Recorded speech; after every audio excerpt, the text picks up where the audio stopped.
Olá, pessoal, todo mundo animadíssimo para a nossa aula do Enem, focadíssimos na competência número 5. Vamos falar sobre possíveis soluções. Como desenvolver adequadamente uma possível solução. Então, é isso que nós vamos trabalhar no nosso conteúdo de hoje. Bom, a competência número 5, ela é uma das mais temidas por todos os candidatos do Enem. Inclusive, é uma das competências que eu mais domino. Posso falar assim porque quando eu olho meus espelhos, onde eu perdi ponto lá no Enem, eu vejo que dentro da competência 5, se você tiver ali um processo bem arredondado, você não perde pontos. O que eu falo que é um processo? A competência mais fácil de você perder ponto é a subjetividade da argumentação. A seleção de argumentos. Porque, obviamente, quem está corrigindo pode não entender de maneira unânime, porque são dois corretores, né, que o seu argumento estava adequado, né? Então, é a competência menos possível de ser treinada. No caso da competência número 5, ela está ligada à sua tese. Então, se você formulou uma boa tese, obviamente baseada no tema, entendeu quais eram os passos para desenvolver a competência número 5, ou seja, você já colocou na sua cabeça que é muito melhor uma solução bem desenvolvida do que várias. Então, essa é a primeira coisa que a gente tem que trabalhar. É sempre melhor uma solução bem desenvolvida do que várias. Ah, mas eu quero colocar várias desenvolvidas. Aí tudo bem, mas não cabe. Costuma não ser possível em 30 linhas. Você vai garantir uma boa nota nessa competência. E nós vamos trabalhar para tirar 200 nessa competência, tá? Todo mundo aí, faca na caveira para tirar 200 dessa competência, porque é necessário, beleza? Bom, então vamos lá para a nossa competência número 5. O que a gente tem aqui na competência número 5? Eu tenho o seguinte: ela exige do candidato elaborar uma proposta de intervenção. Então, essa temida proposta de intervenção. O que acontece com essa proposta, tá? Essa proposta ela tem que respeitar os direitos humanos e ela tem que ser compatível com o problema abordado. Então, olha como é que funciona. Eu tenho um tema, obviamente escolhido pelo Enem, aí eu tenho uma tese escolhida por você e eu tenho a proposta de intervenção que tem que estar ligada assim, ó, à sua tese e a sua tese ligada ao seu tema. Porque se isso não acontecer, provavelmente você vai perder alguns pontos. Então, é muito importante que você tenha uma proposta articulada à sua própria tese, tá? Isso é uma das coisas mais relevantes dentro dessa nota aqui. Bom, então, isso significa que mais do que defender um ponto de vista, que é a sua tese, o estudante precisa fornecer um problema para a tese, né? E a partir desse problema, oferecer argumentos consistentes e a partir desses argumentos, oferecer também a proposta de intervenção. Então, eu tenho uma lógica ali, né? Eu formulo tema, tese, existem, obviamente, aqui argumentos que vão defender a minha tese e eu tenho uma proposta de intervenção que seja compatível com a tese que eu formulei, tá? Essa solução deve contemplar cada um dos pontos abordados na argumentação de modo detalhado e essa é uma das questões mais importantes da proposta de intervenção, porque ela precisa ser o quê? Detalhada.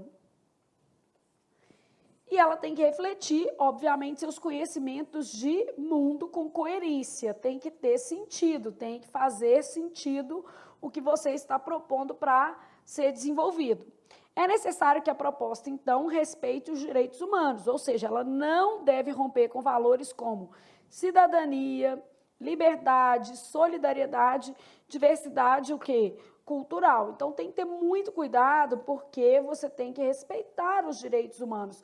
Ô, Flávia, eu achei que isso tinha caído por terra, porque o texto dissertativo é uma opinião, e aí, nesse caso, eu não acho que precisa ter, vamos dizer assim, uma abordagem que respeite os direitos humanos. Pois é, eles discutiram isso em algum momento no ano de 2019, também em 2018, mas, obviamente, eles voltaram atrás e mantiveram esse quesito aí de respeito aos direitos humanos. O que faz todo sentido, né, gente? Vamos pensar vamos pensar friamente. Eu quero selecionar um candidato, na maioria das vezes, para estudar numa universidade pública, né? E ele não quer respeitar os direitos humanos? Espera aí. Noções básicas de cidadania, liberdade, solidariedade, diversidade cultural. Não faz muito sentido selecionar um candidato que não se posicione de maneira ética dentro da sociedade contemporânea, né? Vamos combinar que a gente não está querendo uma pessoa que, como é que eu posso dizer assim, subverta valores lógicos. A gente quer uma pessoa que, muito pelo contrário, respalde esses valores culturalmente falando e os defenda socialmente falando, né? Então, a gente tem que ter aí uma pessoa com uma visão de mundo boa, uma visão de mundo adequada, beleza? Bom, então, continua aqui. Agora vamos ver como é que a sua redação vai ser corrigida em relação a esse item. Bom, no nível de desempenho 1, que é o mais alto de todos, 200 pontos, que aí você vai escrever aí minha nota, porque vai ser a sua nota, nós vamos treinar juntos, e isso vai assegurar que 200 seja a sua nota realmente de proposta de intervenção. A gente tem o seguinte, a proposta tem que ser clara, inovadora, bem relacionada à tese, articulada com a discussão desenvolvida no texto, ou seja, tem que ter uma relação com o seu desenvolvimento, e os meios para realizar a proposta ficam explícitos e bem delimitados. Ou seja, quando você vai fazer isso aqui, você define, por exemplo, onde, quando, como, o que, em qual prazo, qual o custo. Claro que às vezes não dá para responder tudo, né? Mas a gente tem que colocar o máximo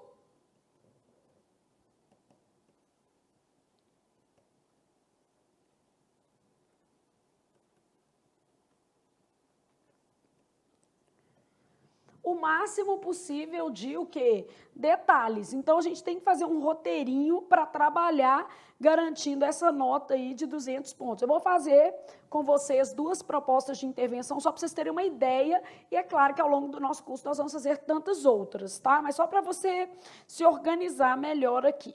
Bom, então esta é a sua nota. Logo, você vai ter que ter uma proposta clara, inovadora, associada à tese, associada ao seu argumento, desenvolvida, porque quando eu falo assim, ó, os meios para realizar a proposta ficam explícitos e bem delimitados, eu quero dizer assim, foram bem desenvolvidos. Eu sempre falo com o aluno, gente, mais importante do que colocar uma proposta de intervenção, né, é você detalhar essa proposta de intervenção de maneira coerente. Então, você precisa detalhar a proposta de intervenção, colocar as suas especificidades para tirar uma nota alta, tá?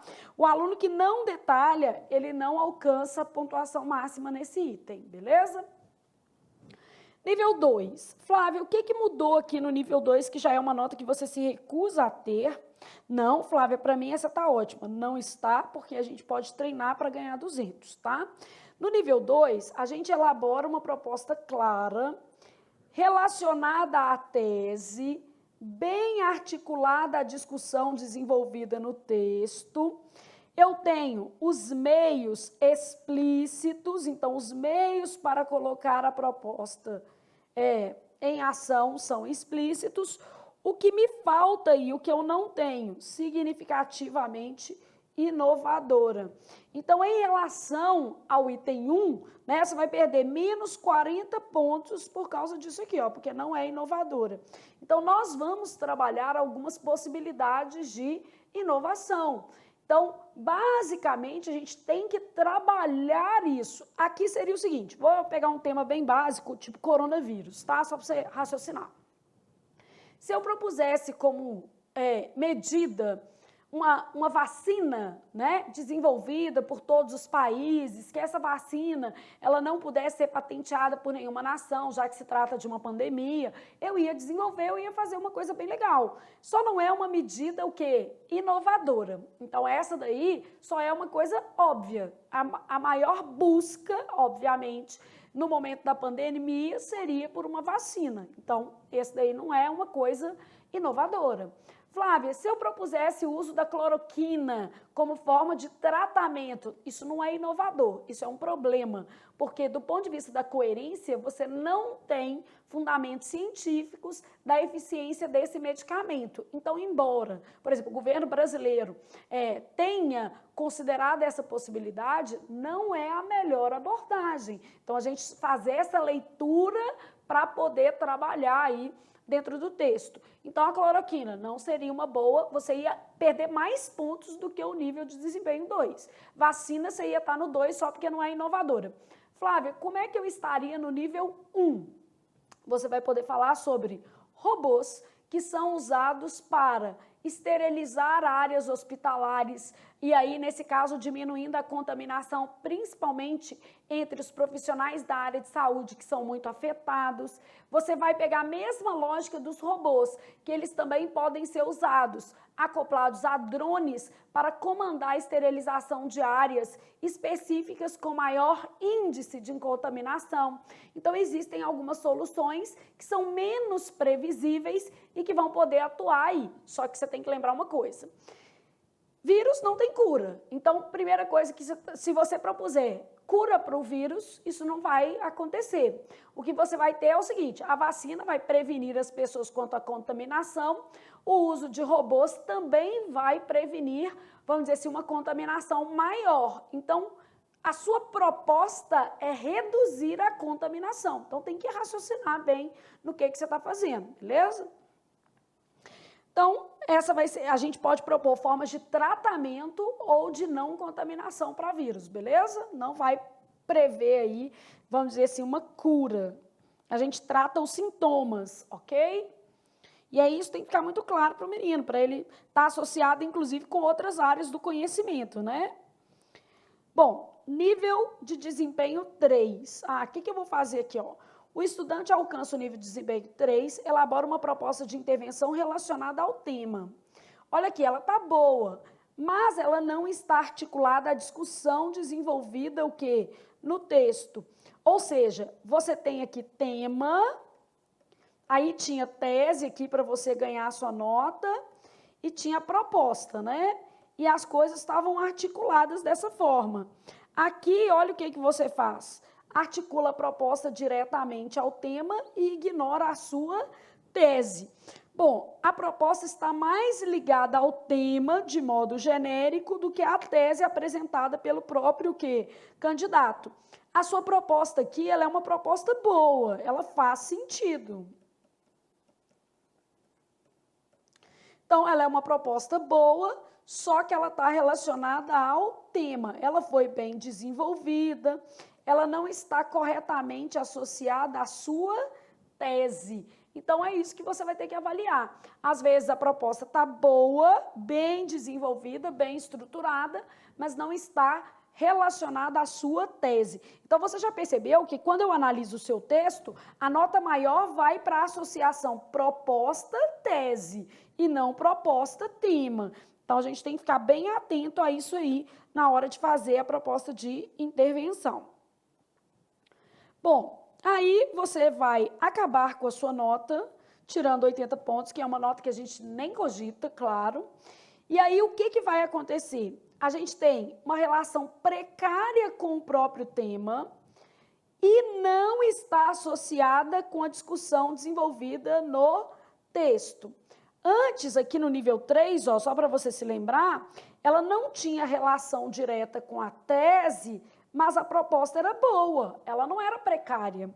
Agora, no nível 4, a proposta de intervenção é uma proposta fraca e ainda não está articulada com o desenvolvimento do texto e ainda está mal articulada também com o tema. Bom, ainda podem ser pautadas dessa nota, né? Eu ainda posso ter, as redações podem ser pontuadas dessa maneira por apresentarem uma boa proposta sem desenvolver, ó. Então, eu posso ter uma relação precária com o tema ou um desenvolvimento precário. E aí, a minha nota vai ser essa daqui. Então, neste caso aqui, ó, o que eu vou ter? Eu tenho lá tese,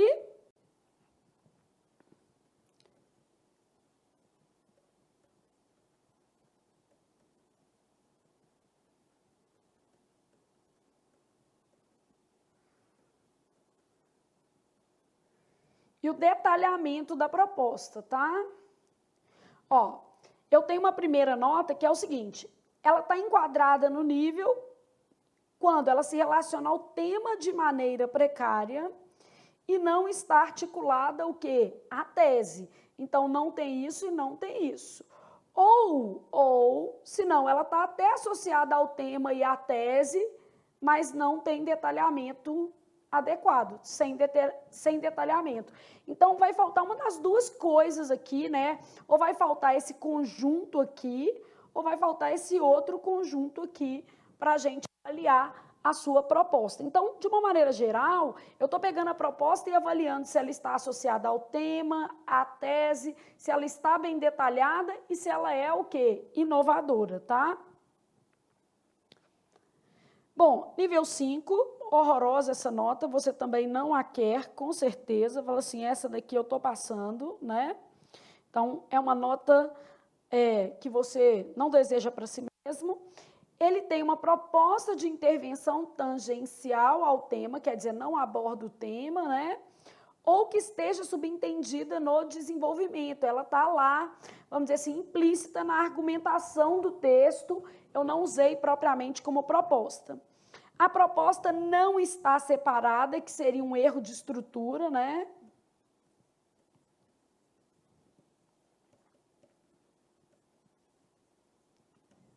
Há uma progressão, né, inadequada do texto, ou seja, eu não tenho aqui uma, vamos dizer assim, uma lógica textual adequada, em que a possível solução seja compatível com o que eu apresentei antes e as partes do texto estejam corretamente relacionadas, tá? Nota horrorosa, você quer, Robson, nota 0? Não, né? Vai fazer o Enem esse ano? Não, também, né? Já tem diploma demais, bobagem. Para alcançar a menor pontuação possível na competência, então, menor pontuação, o candidato não apresenta proposta, uma possibilidade, ou apresenta algo inviável. Então, o que é algo inviável? Alguma coisa que fira, por exemplo, os direitos humanos, ou eu tenho, por exemplo, alguma coisa que é incoerente. Então, dentro da lógica aqui, eu tenho um problema de coerência.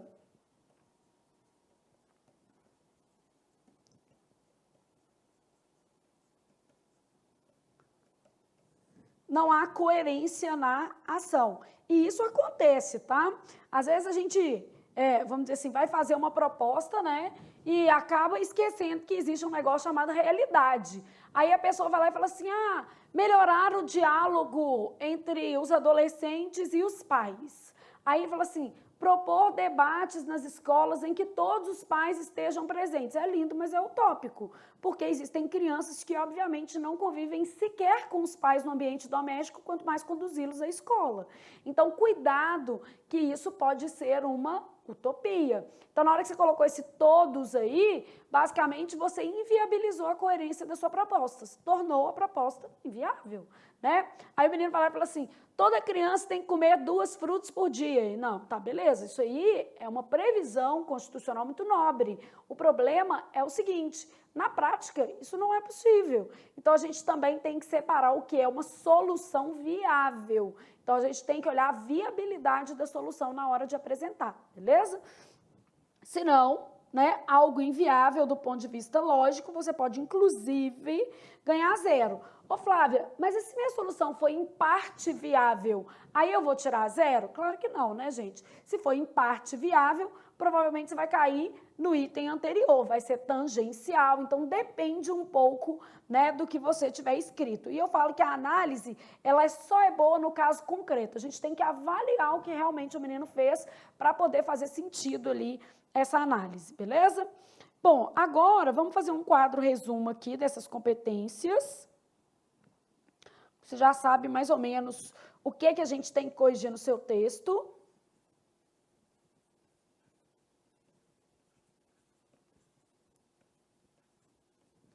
Essa daqui é uma das mais importantes, que é a competência que vai versar sobre proposta de o quê?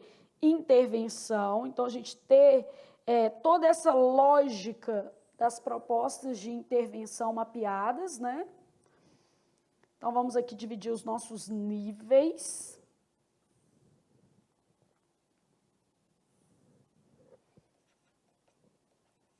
Nível 1, que é o seu, 200. Nível 2, 160. Nível 3, 120. Ah, Flávia, se eu ficar com 120 já tá bom. Nananina, não, nada disso. A gente trabalha para tirar 1000, tá?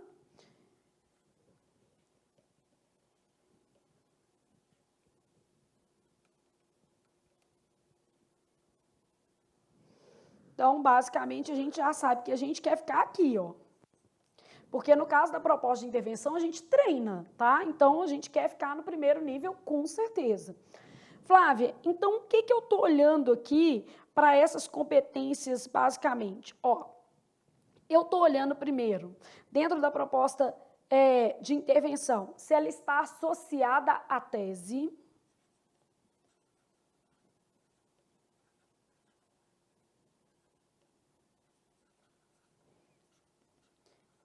Se ela está associada ao desenvolvimento do texto, aos seus argumentos, né? Se essa proposta está associada ao tema, claro. Se ela está detalhada e se ela é inovadora. Pronto, são os pontos que eu estou olhando. Ó. Ah, para tirar 200, eu preciso que ela esteja associada à tese, associada ao desenvolvimento, associada ao tema, detalhada e inovadora. Quando chega aqui no nível 2, que é muito bom, a única coisa que ela não vai ser é inovadora. O resto ela vai. Então, meu problema aqui no nível 2 é só o seguinte, isso aqui não é inovador, o resto ela vai ser. Então, eu tenho lá uma proposta que é associada à tese. Eu tenho uma proposta que é associada ao desenvolvimento.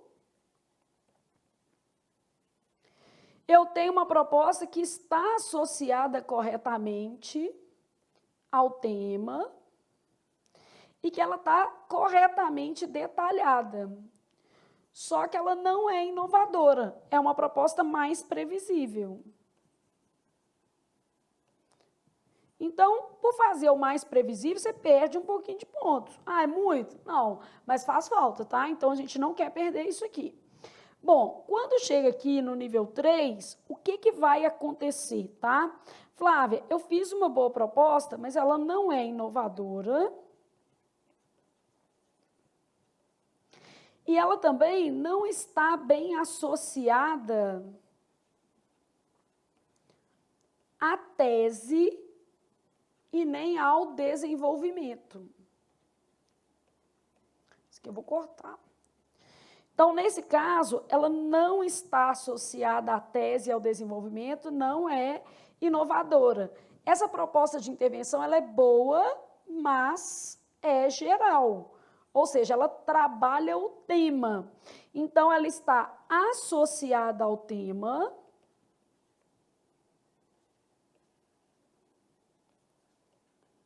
Ela está detalhada. Ah, mas ela é geral, então vou ganhar 120. Então, ela é uma proposta boa, mas porém um pouco mais geral. O que acontece aqui, já valendo, né, a minha vida? Eu estou no nível 4, eu tenho uma proposta que está associada ao tema.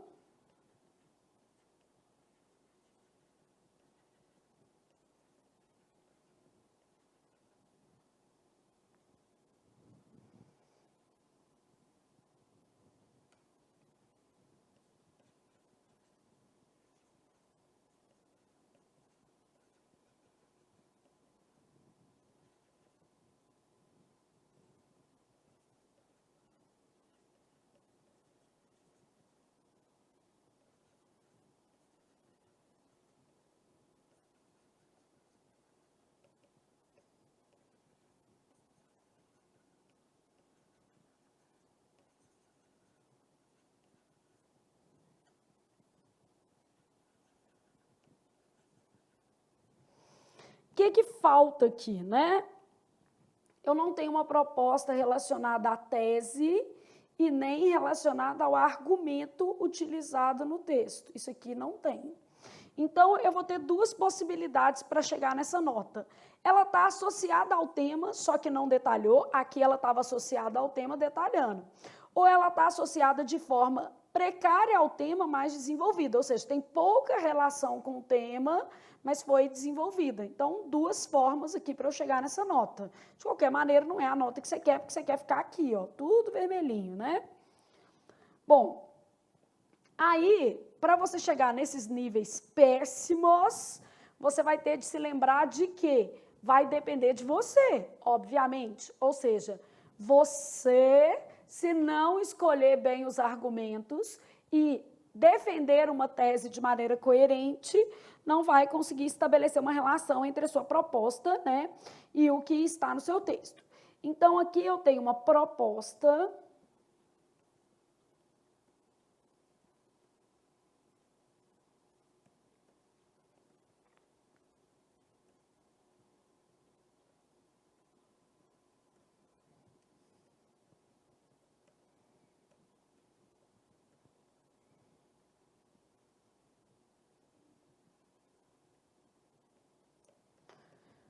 Eu vou ter uma proposta diluída na argumentação ou uma proposta tangencial ao tema, tá? Então, na verdade, eu ainda vou ter aqui, é o seguinte, eu tenho erro de estrutura também.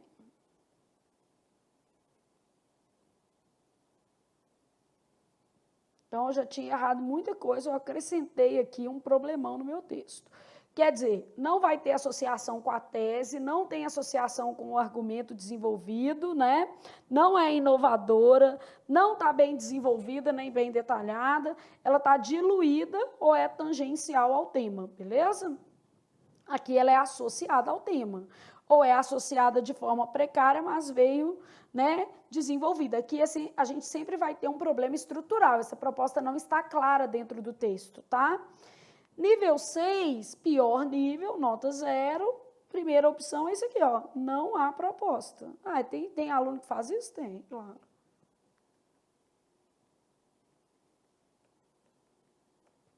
O menino fez uma redação e esqueceu de fazer essa parte. Segunda coisa, a proposta é inviável. Então, eu posso ter uma proposta inviável.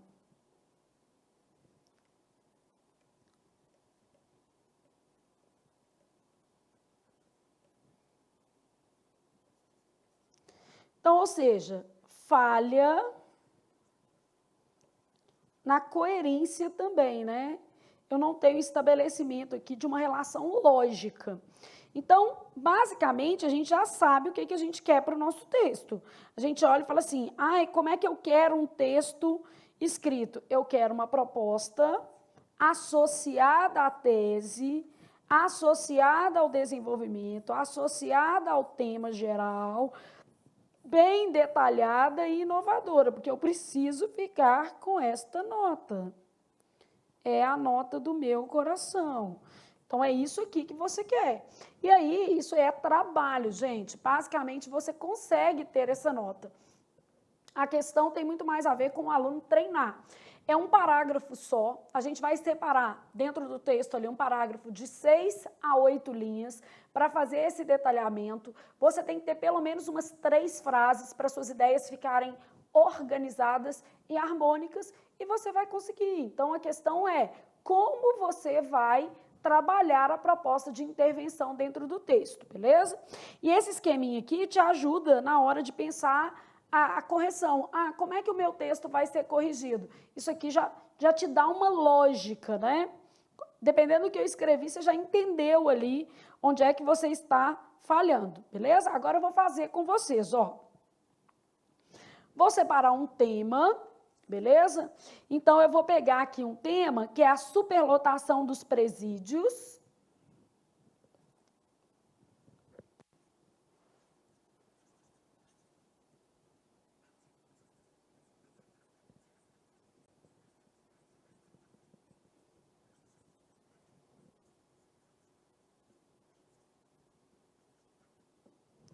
Então, vou trabalhar esse tema. Pensa como é que eu vou organizar o meu texto, né? Todo texto, ele precisa de uma organização lógica. Então, para eu chegar na proposta de intervenção, eu tenho que pensar em que é que eu vou escrever nesse texto. Então, eu comecei o meu texto com uma contextualização, falando de como é que está hoje.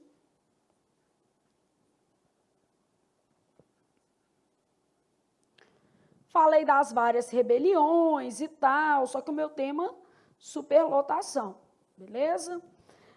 Eu dividi o meu desenvolvimento em 3, eu posso dividir apenas em 2, não existe problema, tá? Vamos só pensar aqui que eu fiz uma contextualização, tipo assim, como está o sistema penitenciário brasileiro hoje?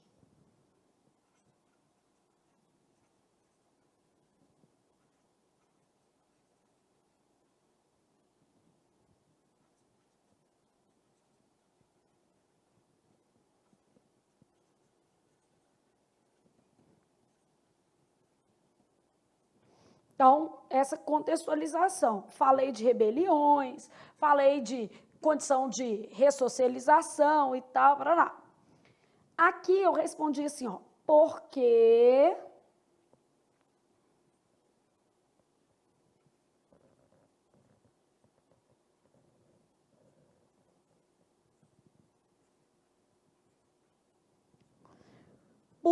os presídios estão superlotados, beleza? Aí aqui eu trabalhei outros modelos adotados no Brasil.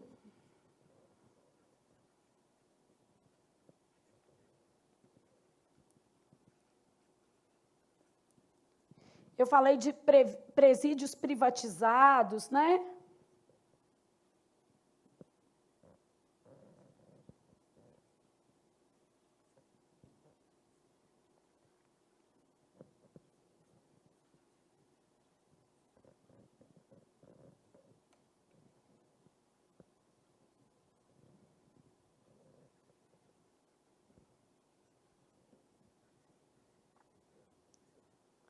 Dei de exemplo Minas Gerais, né? Dei de exemplo São Paulo, Amazonas. Então, citei aqui, coloquei exemplos. Flávia, nem sei sobre esse tema. Não, só para você ter uma ideia, tá?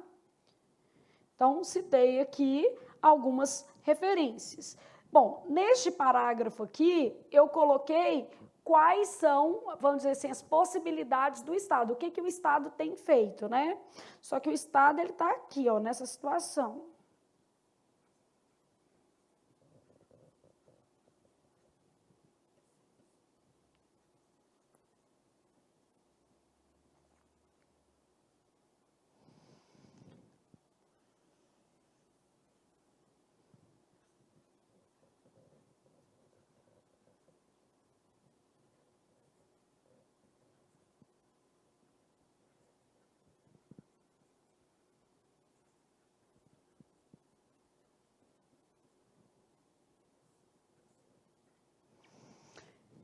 Vamos supor, às vezes o menino acha que isso aqui, ó, outros modelos adotados, parcerias de privatização, vai resolver o problema do sistema. Não, você mostrou que ele continua superlotado mesmo adotando isso aqui.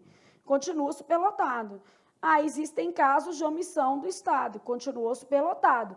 Então, agora eu preciso colocar as possíveis o quê? Soluções desse problema. Eu vou gastar a tela toda, então vou deixar assim só para a gente poder fazer o parágrafo efetivamente de possíveis o quê? Soluções. Tá? Então, vou fazer o parágrafo de possíveis soluções nesse caso com vocês. Fazer nessa folha aqui, que a gente vai pensar o seguinte: qual o problema que eu quero resolver? Então, você tem que perguntar isso aqui para você lá no dia da prova. O que vou resolver?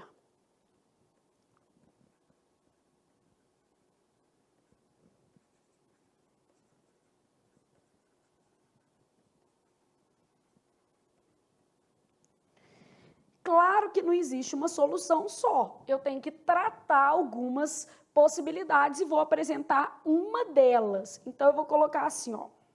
Vou fazer um parágrafo mesmo. Isso aqui é o espaço de parágrafo. Você vai deixar mais ou menos 2,5, tá? Desse modo, recuperando tudo que eu falei antes, beleza?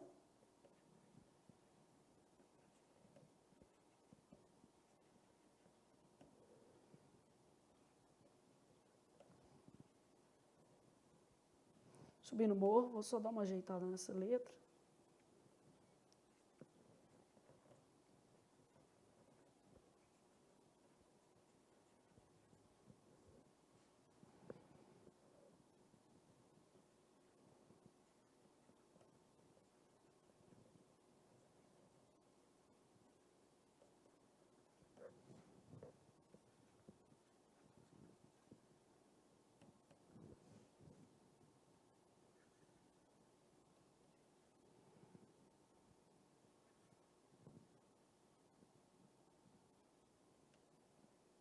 Faltou uma palavra.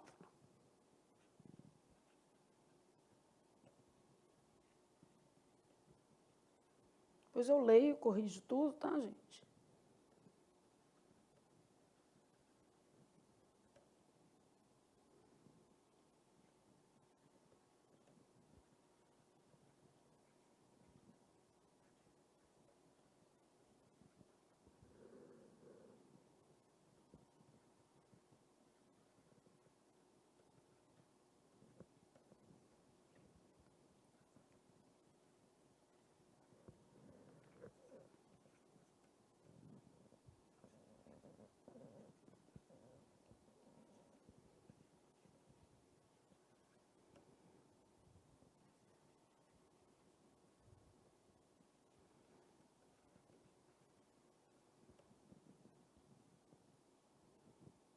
Aqui, como eu já falei, brasileiro, vou colocar país.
Vou ler tudo, tá? Tô fazendo com vocês, depois eu ajusto.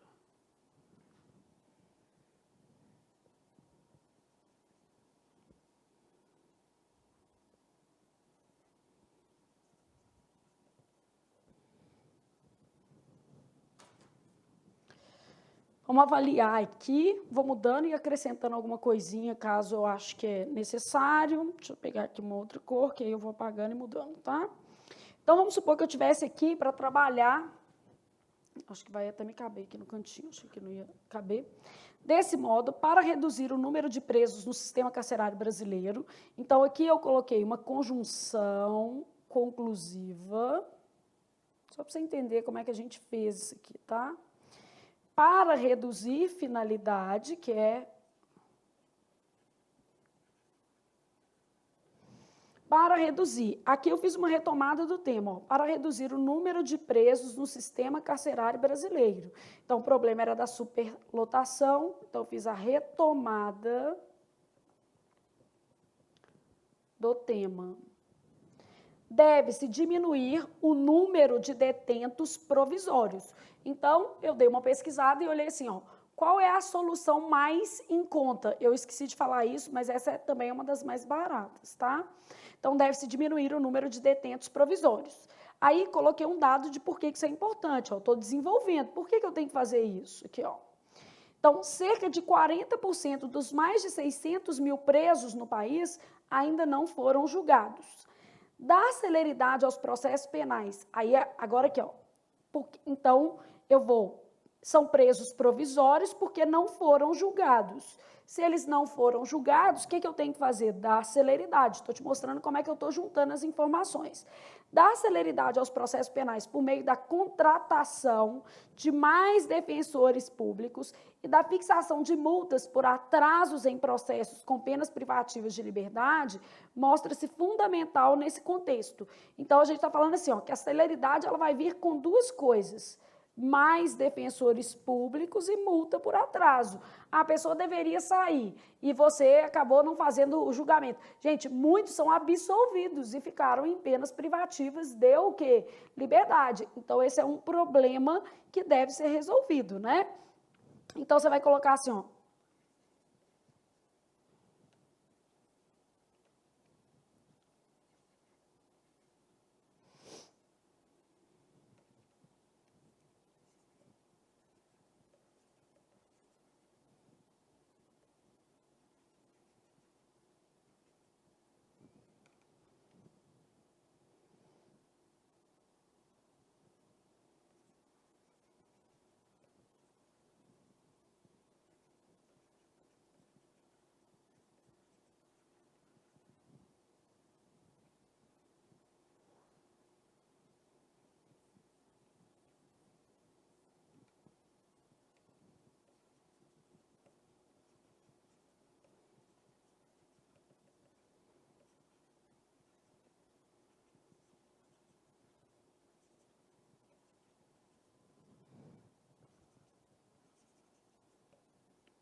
Completando assim, para ficar mais bonitinho ainda, que a gente tem que pegar a manha de fazer isso aqui.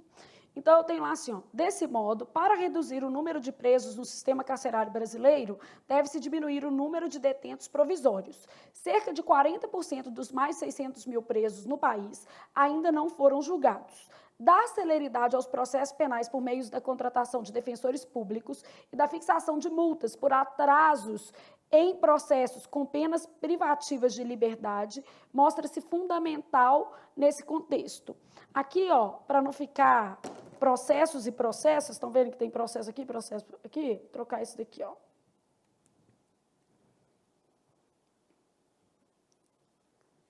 você não perder em outra competência.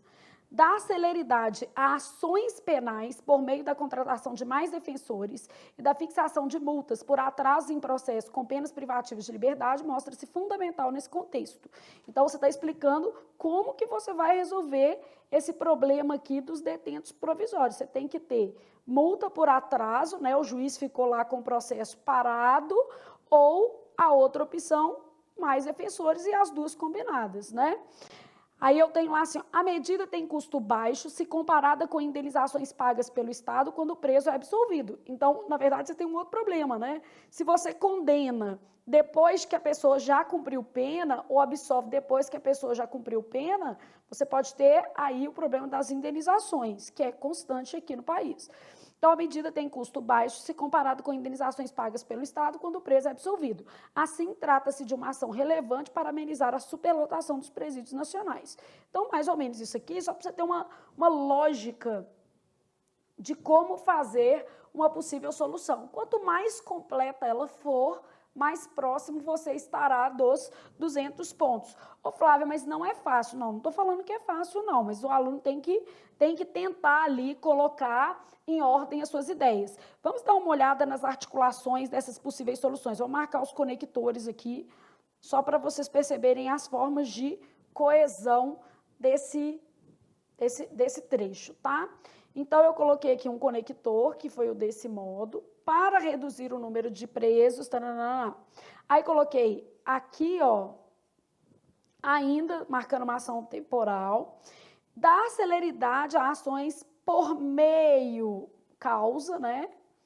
Por meio da contratação de mais defensores e da outra causa, associei duas causas, e da fixação de multas por atraso em processos com penas privativas de liberdade, mostra-se fundamental nesse contexto de superlotação, né?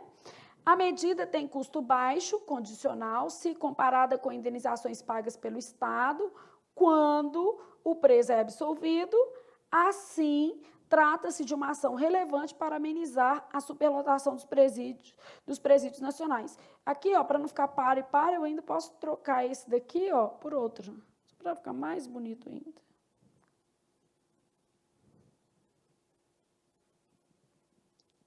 A fim de, que é a mesma coisa de para, né? Só que o afim separado, senão o menino escreve junto, afim junto, afinidade. Minhas ideias são afins às suas, né? E afim separado, aí eu tenho finalidade. Então, só precisa também não escrever errado, que aí não justifica, né? Então, a base aqui seria você tentar colocar possíveis soluções desse jeito aqui. Vamos fazer mais uma para você se adaptar. Vamos pensar assim, temas do Enem são muito recortados. Então, você tinha, por exemplo, a inclusão de surdos na escola. Então, nós vamos trabalhar um tema bem recortado. Vamos pensar em alguma coisa para a gente colocar na próxima tela aqui, bem recortado, tá? Então, o que eu vou poder trabalhar, por exemplo? Vou colocar lá a desigualdade de gênero, mas eu não vou falar na sociedade, eu vou colocar no ambiente de trabalho. Então, eu quero desigualdade de gênero, só que no ambiente de trabalho.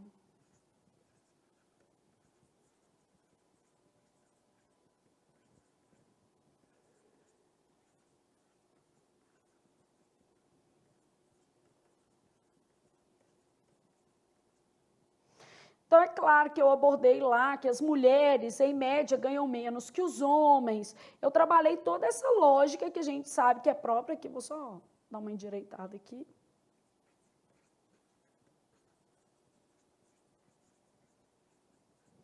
Que é própria do tema, né? Desigualdade de gênero no ambiente do trabalho, tá? Então, primeiro, deixa eu só pensar o que eu escreveria para dividir com vocês. Pensando, eu tenho uma introdução. Ô, Flávia, neste aqui eu queria fazer só 2 de desenvolvimento. Tudo bem, não tem problema. Eu só tenho que saber o que eu vou resolver, né? Qual é o problema que eu tenho aqui? Então, eu primeiro faço uma contextualização da desigualdade de gênero. Essa contextualização, eu posso falar de fatores históricos.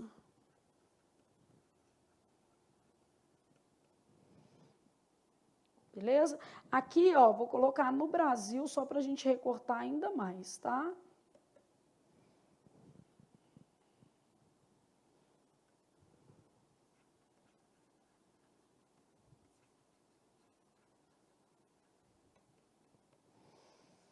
Famílias patriarcais, machismo, até outro dia a mulher não votava, né? A mulher estava associada ao trabalho doméstico, isso tudo aí eu vou colocar dentro dessa base de o quê?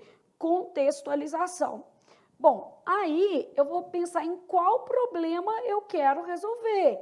Então, qual é o problema que eu quero resolver?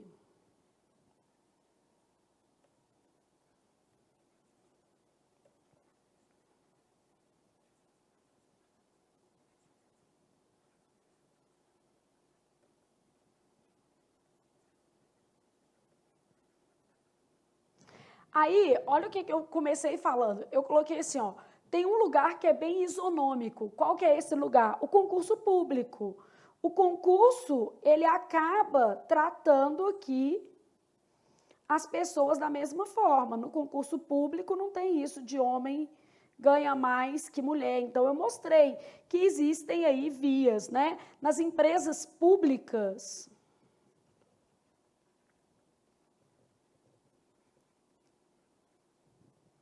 a desigualdade é menor, porque a forma de ingresso é o concurso público, assegurado pela Constituição Federal de 88, e aí homens e mulheres gozam de isonomia no exercício profissional. Então, trabalhei aqui alguma coisa sobre as empresas públicas e falei que nas privadas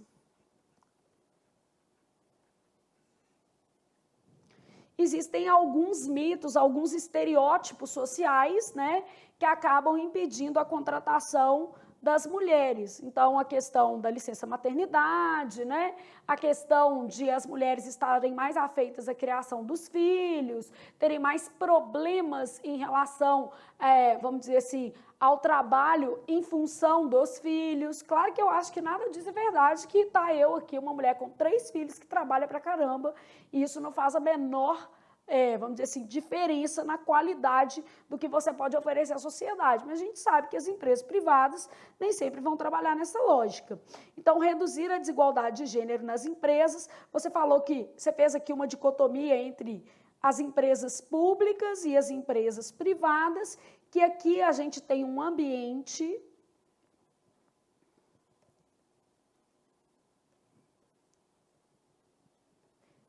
Aí quer ver a hora que o menino erra? O menino vai lá e fala de representação política. Não, mas não é isso que está pedindo. Está pedindo no trabalho. Então, você pode falar de empresa pública, empresa privada, corporação, organização. Representatividade política, embora seja verdade, só, por exemplo, de 10 a 15% das nossas câmaras legislativas são representadas por mulheres em nível global, em nível nacional, né? Então, todas as capitais brasileiras, todas as cidades de pequeno e médio porte também, e isso a gente vê até no Congresso Nacional. E em nível global, a gente tem números melhores em alguns países, como no Canadá, por exemplo, que essa distribuição de representatividade política é quase equânime, metade, 51% ali, mulher. Então, é uma distribuição muito mais justa. Só que a gente não tem que falar de representatividade política, porque senão ia ser assim, ó, desigualdade de gênero na representação política. E não é isso que está falando, é no trabalho. Mas, Flávia, você não acha que eu posso falar sobre isso? Não. Tanto que aqui você já está falando de empresas. Públicas e privadas. Aí, você vai colocar aqui quais são os problemas que as mulheres enfrentam.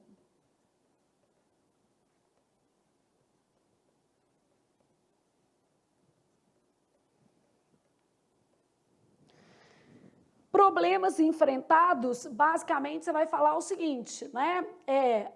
Assédio, você vai falar todos os problemas, diferenças de salário.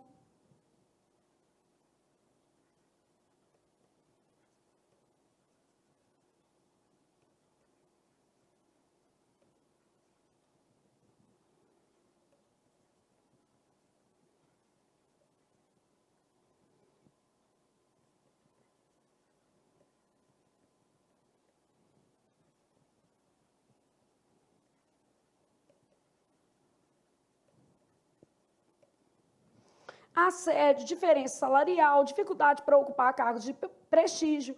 Ah, então o que eu vou resolver? Isso tudo. Eu quero resolver todos esses problemas aqui, ó. Como é que eu faço para resolver isso aqui? Ah, vamos supor, eu vou criar um sistema de cotas para mulheres em empresas. Primeira coisa, isso vai ser inviável, olha aqui. Você não vai poder obrigar, por exemplo, uma pequena empresa a ter um sistema de cotas. Então, porque às vezes essa pequena empresa ela tem 3 colaboradores. A metade tem que ser mulher, né? Isso também vai ferir o princípio da liberdade econômica. Você pode colocar algumas orientações relacionadas à contratação, igual acontece com PCD, considerando o macro das empresas e principalmente as de grande porte. Então, você não vai poder atuar nas empresas de pequeno e médio porte, elas são responsáveis por grande parte das contratações em nível nacional. Então, você tem que criar uma solução com um nível maior de viabilidade. E essa solução, ela vai ter que ser para o ambiente corporativo. Então, a gente vai pensar em alguma coisa aqui juntos, vamos tentar escrever possível solução pensando no ambiente corporativo, beleza? Então, vou usar a tela toda para fazer aqui a nossa possível solução.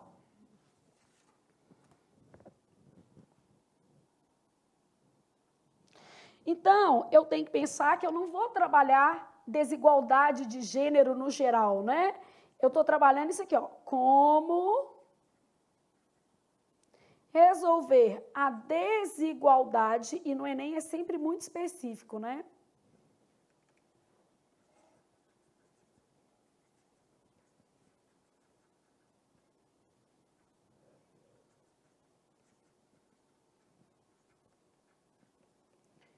Então, eu quero fazer um parágrafo relacionado com tudo que eu falei, o que antes, né? Então, eu tenho que ir lá colocar um conector, pode ser um desse modo, eu adoro desse modo, dessa forma, tá?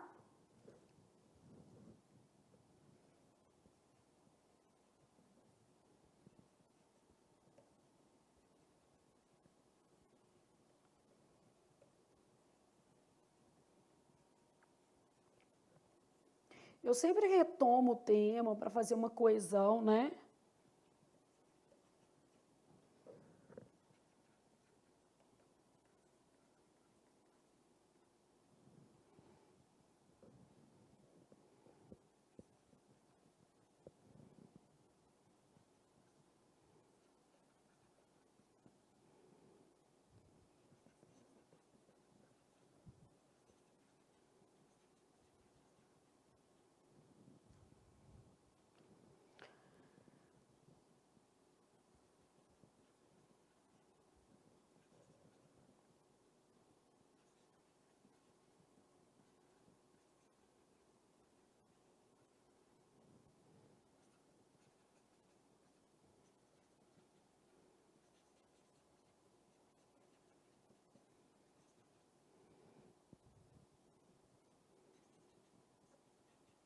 Vou ler ainda, tá, gente? Vou avaliar o que está faltando, espera só um pouquinho, que aí eu vou pensando e depois a gente, né, avalia o que pode ser feito aqui.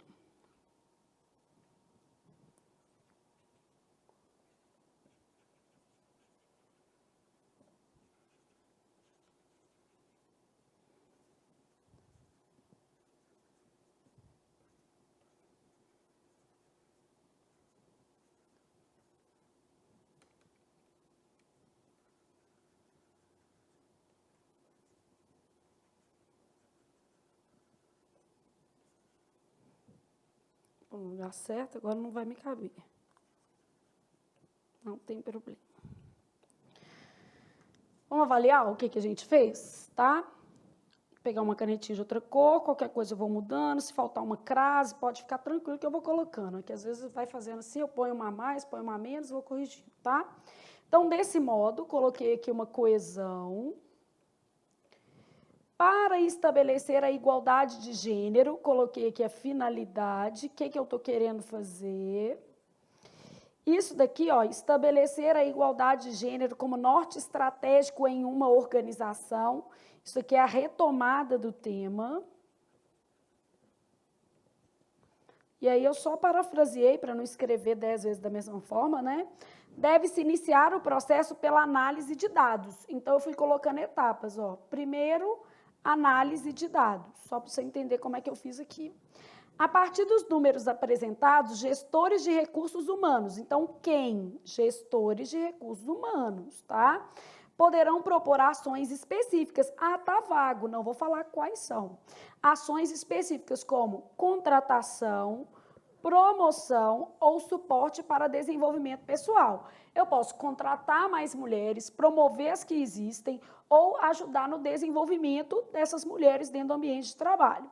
Nessa análise, mostra-se relevante. Então, tá, o que eu quero que eles analisem nesses números? Ó, desenvolvendo aqui, ó. Nessa análise, ele tem que analisar dados. Aqui, ó. Mas nessa análise, o que eu quero que ele faça?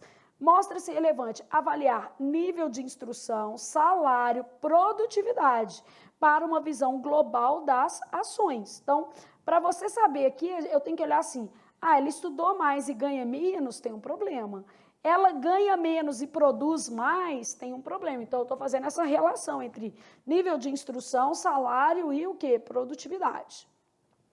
Em seguida, então, depois que você analisou isso, né, pode-se proceder é no sentido de dar o quê? Início. Então, olha os meus sequenciadores, né? Eu analisei, a partir dos números eu fiz uma ação específica e depois dessas ações eu ainda aqui, ó, pode-se proceder a uma remodelação da empresa, com a ruptura de estereótipos pejorativos relacionados à mulher. Então, dentro da empresa também tem que romper com esses estereótipos. Aqui a gente evita contratar a mulher porque a mulher é engravida, licença maternidade é cara. Não, tem que tirar isso daqui. Então, com a ruptura de estereótipos pejorativos relacionados à mulher, por meio de ações, até isso aqui tira ponto, tá? Ações de... Aqui eu comi, apaguei a palavra sem querer. Ações de... endomarketing. Marketing interno, né? Vai promover as mulheres, ações de endomarketing, tudo junto, tá? Então, por meio de ações de endomarketing. Por fim, deve-se estabelecer políticas, aqui tem um errinho de concordância, ó.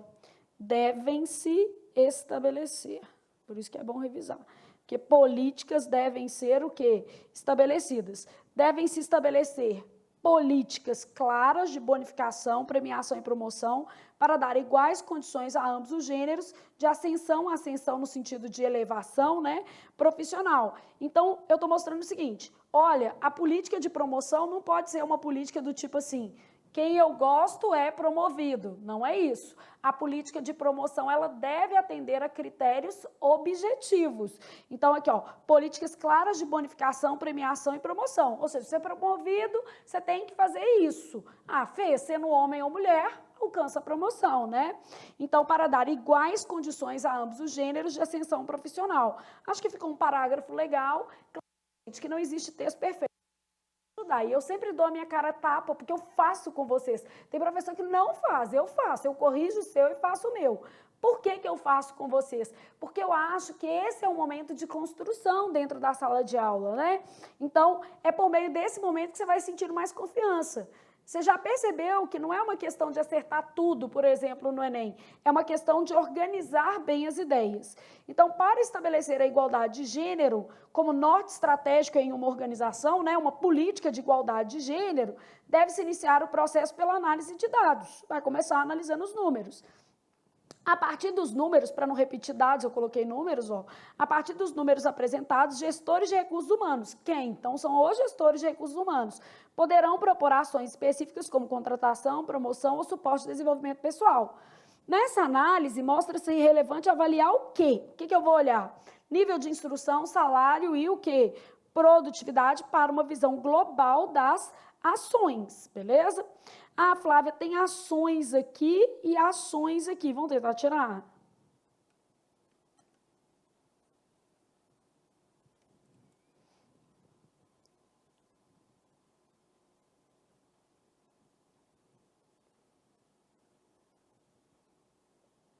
Pronto. Para uma visão global de cada colaborador. Em seguida, pode-se proceder a uma remodelação da empresa. Aí eu falei aqui organização, empresa, para não repetir, com a ruptura de estereótipos pejorativos relacionados à mulher por meio de ações. Aí já tirei o meu ações que estava aqui no meio, né? Por meio de... Só para você ver que dá para tirar também. Por meio de... Vou colocar de práticas.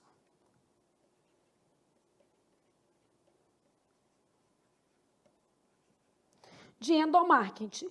Por fim, devem se estabelecer políticas claras de bonificação, premiação e promoção para dar iguais condições a ambos os gêneros de ascensão profissional. Ficou legal.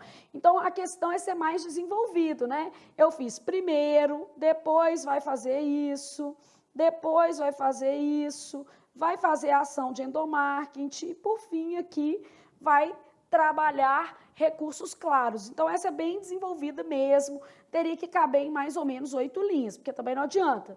Ah, eu fiz uma ótima solução, ela ocupou meu texto inteiro, não resolveu meu problema, porque eu tenho que expor outras coisas dentro do meu texto, argumentar uma tese, defendê-la por meio de alguns critérios mais dissertativos. Então, eu tenho que avaliar aí toda a lógica do texto, beleza?